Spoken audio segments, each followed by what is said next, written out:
नमस्कार। फर्स्ट बिहार झारखंड के तमाम दर्शकों का इस वक्त हम अपने सभी डिजिटल प्लेटफॉर्म पे स्वागत कर रहे हैं और जो लगातार जिन खबरों पे नजर बनी हुई है बिहार की बड़ी खबरों पे, उनमें से एक खबर है बिहार में नगर निकाय चुनाव से जुड़ी हुई।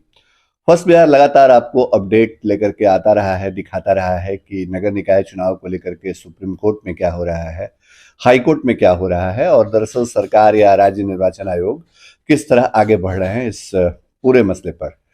आज सुप्रीम कोर्ट में एक बार फिर से अर्जेंट हियरिंग के लिए याचिका दायर की गई थी और सुप्रीम कोर्ट में सुनवाई भी हुई है इस मसले पर। हमारे साथ नगर निकाय चुनाव में जो आरक्षण को लेकर के मसला है उस मामले में पिटिशनर याचिकाकर्ता हैं सुनील कुमार, वो हमारे साथ मौजूद हैं। सुनील जी, आपने फर्स्ट बिहार के लिए समय निकाला, बहुत बहुत शुक्रिया आपका सबसे पहले। और सुप्रीम कोर्ट में आज सुनवाई थी, आप लोगों ने जो अर्जेंट हियरिंग के लिए दायर की थी याचिका, क्या वहां से खबरें आई हैं इस वक्त? माननीय सर्वोच्च न्यायालय में हम लोग कई बार अर्जेंट हियरिंग के लिए गए, ये लगातार तीसरा बार गए, क्योंकि चुनाव का डेट निर्धारित हो चुका है। डिसाइड पहले हो जाए ताकि उम्मीदवार और कोई अंधेरे में न रहे, परेशानी ना हो। और अर्जेंट हियरिंग का मेन कारण यही उद्देश्य था कि अभी भी टाइम है, अर्जेंट हियरिंग में सुन लिया जाए या डिसाइड कर दिया जाए या रिजेक्ट कर दिया जाए। लेकिन माननीय सर्वोच्च न्यायालय ने बोला कि हमने डिसाइड कर दिया है, डेडिकेटेड जो आयोग है उस पर हमने ऑर्डर भी पास कर दिया है। ये राज्य का मामला है और राज्य निर्वाचन आयोग के भी वहाँ वकील थे, सरकार के भी वकील थे, तो उन्होंने बता दिया कि हम तो स्टे किए हुए हैं और ये चुनाव करा रहे हैं, चुनाव प्रक्रिया ये इनका मामला है, चुनाव गलत होगा तो हम उसको रिवर्स करेंगे। मतलब 20 जनवरी की जो तारीख सुप्रीम कोर्ट ने तय करके रखी है, सुनवाई उसी तारीख में होगी और जो आप बता रहे हैं और जो खबरें सुप्रीम कोर्ट से आ रही हैं उसके मुताबिक चुनावी प्रक्रिया पर फिलहाल सुप्रीम कोर्ट ने कोई रोक नहीं लगाई है और सुप्रीम कोर्ट ने यह कहा है कि वो सर्वोच्च है और अगर जरूरत पड़ेगी तो आगे मौखिक चीजें ये कही हैं कि आगे रिवर्स भी किया जा सकता है। मतलब चुनावी प्रक्रिया अगर नियम के मुताबिक नहीं होगी तो उसको वापस भी कराई जा सकती है। लेकिन हम तो इलेक्शन स्टे करने के लिए गए ही नहीं। मेरा तो सीधा सीधी है कि ओबीसी और ईबीसी दोनों को इंक्लूड करके जो सुप्रीम कोर्ट का गाइडलाइन है, जो आदेश है, उसके तहत हो और जल्दी चुनाव हो। ये तो मेरा पिटीशन में ही है, मेरा पिटीशन में तो इलेक्शन स्टे करने का कहीं है ही नहीं। अब सीधा सीधी है कि ओबीसी को इंक्लूड करिए और जो ट्रिपल टेस्ट कराना है, जो ट्रिपल टेस्ट का मापदंड है, उसके तहत चुनाव होना चाहिए। मेरा सीधा यही मानता है। तो अब तो 20 जनवरी को ही तय है कि अब सुनवाई सुप्रीम कोर्ट 20 जनवरी को। हाँ बिल्कुल, आज माननीय सर्वोच्च न्यायालय ने बोला कि ऑलरेडी हम डेट फिक्स कर चुके हैं और उसी डेट पर हम डिसाइड करेंगे। और मेरा तो ऑलरेडी आदेश पारित है डेडिकेटेड कमीशन के बारे में, तो मेरा आदेश पारित है। बाकी यहाँ अपना ये चुनाव आयोग है, राज्य सरकार है, ये कैसे कर रहे हैं ये समझे। एक बात और हुई, जो मौखिक बातचीत हुई है सुप्रीम कोर्ट में और जो वहां से जानकारी आ रही है, आपसे भी बातचीत हो रही थी, उसमें हाई कोर्ट के अंदर जो कई सारे पिटीशन हैं, याचिकाएं हैं, उसको लेकर के भी वहां पे क्लैरिटी हुई और शायद कहा गया आपके वकीलों की तरफ से कि जो हाई कोर्ट है वो नहीं सुन रहा है कि सुप्रीम कोर्ट में मामला लंबित है। तो सुप्रीम कोर्ट ने यह कहा कि हाई कोर्ट स्वतंत्र है सारी चीजों को देखने के लिए। हाई कोर्ट भी एक न्यायिक संस्था है और सुप्रीम कोर्ट भी अलग है। तो हाई कोर्ट पर अब कोई बंदिश नहीं है सुप्रीम कोर्ट का कि वो नगर निकाय से जुड़े दूसरे याचिकाओं की सुनवाई ना करे। नहीं, इसके पहले ही हम लोग गए थे तो सुप्रीम कोर्ट का ही गाइडलाइन था, उसी के तहत ये माननीय उच्च न्यायालय पटना ने डिसीजन दिया कि इस तरह से चुनाव होना चाहिए। ये टोटल जो चुनाव हो रहा है माननीय उच्च न्यायालय पटना के देख रेख में हो रहा है और इन्होंने ही डिसाइड किया था कि कैसे चुनाव कराना है। अब माननीय उच्च न्यायालय को देखना है कि आपके आदेश का अक्षरशः पालन किया गया, ट्रिपल टेस्ट में हुआ या नहीं होना, ये माननीय उच्च न्यायालय का ही काम है। सुनील जी, अब जबकि ये तय है कि 18 और 28 दिसंबर को 2 चरणों में जो चुनाव की घोषणा हुई है बिहार में, वो हो जाएगा।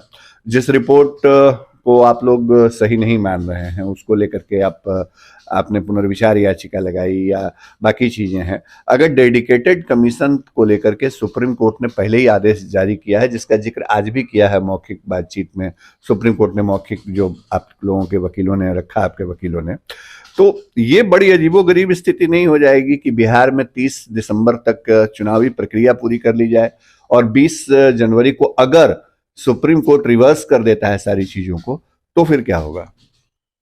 इसी के लिए तो हम बार बार गए हैं सुप्रीम कोर्ट में, लेकिन इसमें सरकार को भी पहले जाके डिसाइड कर लेना चाहिए था। अगर सरकार सही है तो बिल्कुल सही है, अगर गलत है तो डिसाइड हो जाता, लेकिन डिसाइड नहीं हो पा रहा। ये तो बहुत खराब स्थिति है। ये आगे जो है उम्मीदवारों के साथ जो जीतेंगे उनके साथ भी काफ़ी कठिनाई होगी। ये बहुत विकट स्थिति है। इसके लिए सरकार से मांग करेंगे, या सरकार से तो हम लोग खुद उनको दस्ती नोटिस के तहत उनको सर्व करा दिया है सब समय, ताकि अब फेयर चुनाव हो, उसमें किसी तरह का बादल न रहे कि चुनाव जीतने के बाद भी कई ऐसे स्टेट में हो चुका है, यहाँ ये नौबत ना है। मेरा शुरू से ही यही ध्येय था और इसी के तहत हम लोग याचिका दायर किए थे। इस बात को समझ लीजिए, जो दर्शक इस वक्त हमारे साथ इस खबर में जुड़े हैं, या अगर आप नगर निकाय चुनाव से जुड़ी खबरों पर नजर रख रहे हैं या पूरी चुनावी प्रक्रिया का हिस्सा हैं, या आपको लगता है कि आप रुचि रखते हैं कि ये बिहार में हो क्या रहा है नगर निकाय चुनाव को लेकर के, तो आप इस बात को समझ लीजिए कि माफ कीजिएगा, बिहार में डेडिकेटेड कमीशन को लेकर के सुप्रीम कोर्ट पहले ही आदेश जारी कर चुका है।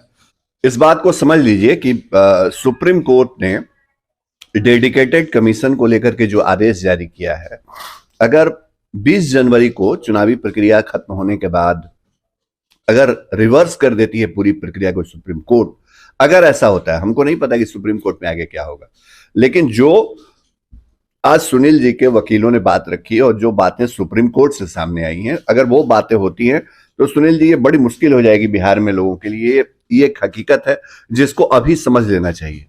बिल्कुल सही, बहुत बुरा स्थिति है और बहुत बड़ा बादल छाया हुआ है चुनाव पर।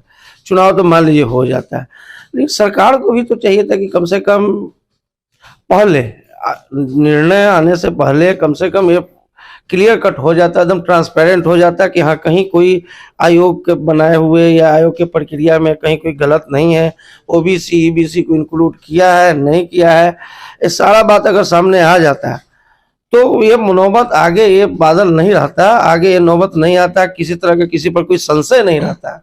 अभी तक खुद ये सार्वजनिक नहीं मामला है कि ओबीसी है कि इंक्लूडिंग उसमें ईबीसी है नहीं है, वो सिर्फ ईबीसी को किया गया है या क्या किया गया है, कहीं ये आयोग के द्वारा कहीं सार्वजनिक रूप से पब्लिक डोमेन में नहीं है, न कैबिनेट में आया है। प्रक्रिया ही आप लोगों ने कभी कोशिश की कि जो आयोग रिपोर्ट तैयार कर रही थी उस आयोग से संपर्क करे, या उस आयोग ने आप लोगों को संपर्क किया? चूंकि आप पिटिशनर थे इस मामले में, तो कहीं लगा कि कम्युनिकेशन हुआ आप लोगों से? बिल्कुल बिल्कुल, वो आयोग के पास तो ये सूचना के अधिकार में मांगा भी गया है कि क्या प्रक्रिया हो रहा, कैसे किया गया है, लेकिन अभी तक उसका भी जवाब नहीं मिला है। कहीं नहीं कि रिपोर्ट कहीं किसी ताले में बंद है, रिपोर्ट सार्वजनिक नहीं है, यही बहुत बड़ा संशय है। और आयोग के पास लगातार हम लोग भी पत्र के माध्यम से या बात करने के माध्यम से गए, लेकिन आयोग क्या किया नहीं किया आज सबके सामने है कि यथावत चुनाव, जो यथावत हर एक नगर निकाय का जो स्थिति में था, जिस वार्ड का आरक्षण जैसे था, आज सेम टू सेम है, कहीं कोई बदलाव नहीं हुआ। तो आयोग क्या किया ये सबके सामने है, आयोग किया नहीं किया ये सबके सामने है, और उसका रिजल्ट सामने है कि हूबहू जो इलेक्शन कमीशन पहले जो निकाला था 4 तारीख के पहले जो हाईकोर्ट का डिसीजन था, उसके पहले जो स्थिति थी, उसके बाद भी माननीय उच्च न्यायालय के आदेश के बाद भी वही स्थिति है। अब एक बात जो है वो दिमाग में बहुत सही आ रही है, जो सुनील जी भी कह रहे हैं कि अगर डेडिकेटेड कमीशन के तौर पे अति पिछड़ा वर्ग आयोग को नोटिफाई भी कर दिया गया, अगर सरकार के तथ्यों को सही भी माने उनके दावों को, तो उसके बावजूद जो प्रक्रिया, जो आरक्षण के सीट पहले डिसाइड किए गए, वही सारी चीजें फिर क्यों हो गई, या मतलब उसमें कोई बदलाव क्यों नहीं देखने को मिला? पहली बात। सुनील जी से हम सीधे जानते हैं, आज जो सुप्रीम कोर्ट में हुआ उसके बाद ये तय है कि 18 और 28 दिसंबर को चुनाव 2 चरणों में बिहार में अब होंगे। अब ये रास्ता तो साफ हो गया है। अब जो होना है चुनाव के बाद 20 जनवरी को सुप्रीम कोर्ट में सुनवाई में जो होगा वो होगा। अब हमको ये बताइए कि बहुत सारे लोग अभी भी ये नहीं समझ पाए सुनील जी कि आपकी तरफ से जो याचिका दायर की गई थी, दरअसल उसमें क्या आप लोगों ने आपत्ति जताई थी? मेरा याचिका में एकदम स्पष्ट था और ये अगस्त के पहले का था कि हर एक जगह सुप्रीम कोर्ट के गाइडलाइन के अनुसार पिछड़ा वर्ग के लिए डेडिकेटेड कमीशन बैठाना था। उसके तहत हर एक नगर पालिका के हर एक वार्ड में उसकी जनसंख्या देखनी थी, उसके बाद उसका राजनीतिक पिछड़ापन देखना था और उसके तहत चुनाव कराना था। तो हमने चुनाव कराने के लिए ही रीट में यही डाले हैं कि भाई 2 साल 1.5 साल से चुनाव नहीं हो रहा है। कई नगर पालिका जो है 2 साल से चुनाव नहीं हो रहा है। वो अब ये स्थिति है कि सितंबर अगस्त आने वाला है और अभी चुनाव नहीं हो रहा है और ना आज तक ले आयोग बना, ना सुप्रीम कोर्ट के गाइडलाइन को फुलफिल किया गया, तो चुनाव कैसे होगा? इसके तहत हम गए थे और चुनाव स्टे का मेरा कहीं कोई उसमें मामला ही नहीं। मेरा सीधा सीधी आज भी वही है, ओबीसी और सुप्रीम कोर्ट का गाइडलाइन इंक्लूडिंग ईबीसी, इसके अलावा कुछ नहीं उसमें। तो स्टे मेरा मामला ही नहीं था, तो स्टे का मांग हम कैसे करते हैं? यही मामला है। अब तो 20 जनवरी का इंतजार आपको भी करना होगा। 20 जनवरी का इंतजार तो सबको करना पड़ेगा, लेकिन अगर ये बताइए उसके बाद की जवाबदेही कौन लेगा? कि जो उम्मीदवार जीत जाएंगे उनका स्थिति अगर वो रिवर्स हो जाएंगे तो क्या होगा? उनकी जवाबदेही किस पर जाएगी? इसका पाप का भागीदार कौन है? हम तो बार बार सुप्रीम कोर्ट में जा रहे हैं कि नहीं, आप या तो मेरा खारिज कर दीजिए या डिसाइड कर दीजिए, लेकिन सरकार इसमें पहल करती तो आज क्या सुनवाई हो सकता है, कल के कल सुनवाई हो सकता है, दूध का दूध पानी का पानी हो जाएगा, चुनाव में किसी तरह का कोई संशय नहीं होगा, लेकिन ऐसा हो नहीं रहा। सुनील कुमार जो इस पूरे मामले में याचिका करता है वो हमारे साथ जुड़े हुए थे और एक एक बात स्पष्ट तौर पे इन्होंने बताई है। और जिस बड़ी खबर पे हम इनसे बातचीत कर रहे थे, दरअसल वो ये है कि नगर निकाय चुनाव 18 और 28 दिसंबर को होंगे, क्योंकि इनकी तरफ से, सुनील कुमार जी की तरफ से जो पुनर्विचार याचिका अर्जेंट हियरिंग के लिए लगाई गई थी उसको कोर्ट ने नहीं सुना है। आज शुक्रवार को सुना है और मतलब उसमें उन्होंने कहा कि 20 जनवरी को मतलब इस पर नहीं, आज सुनने के बाद और बहुत ज्यादा कड़ा डिसीजन वहां माननीय, हालांकि मामला न्यायालय में है, वहां और कड़ा डिसीजन बताया गया कि यहाँ पर सबको ही है, यहाँ राज्य है, यहाँ निर्वाचन आयोग है, यहाँ सबके एडवोकेट है और मैंने स्टे लगाया है, चुनाव ये करा रहे, तो ये समझे इनकी जवाबदेही है। आज ये और माननीय सर्वोच्च न्यायालय का और कड़ा रुख था आज। मतलब 20 जनवरी को पूरी तरीके से कोर्ट सुनेगा। बिल्कुल, जो मेरा जो डेट जो फिक्स हुआ है उसी पर सुनने के लिए तैयार हुआ है। अच्छा, ये अपडेट है, क्योंकि सुनील जी याचिका करता है और इनकी वकीलों से लगातार बात हो रही है, तो इन्होंने ये बहुत महत्वपूर्ण जानकारी साझा की और इस मामले में फर्स्ट बिहार जो सबसे ताजा अपडेट है आप तक पहुंचा सकता था, वो हम पहुंचाने के लिए आपके साथ जुड़े हुए थे।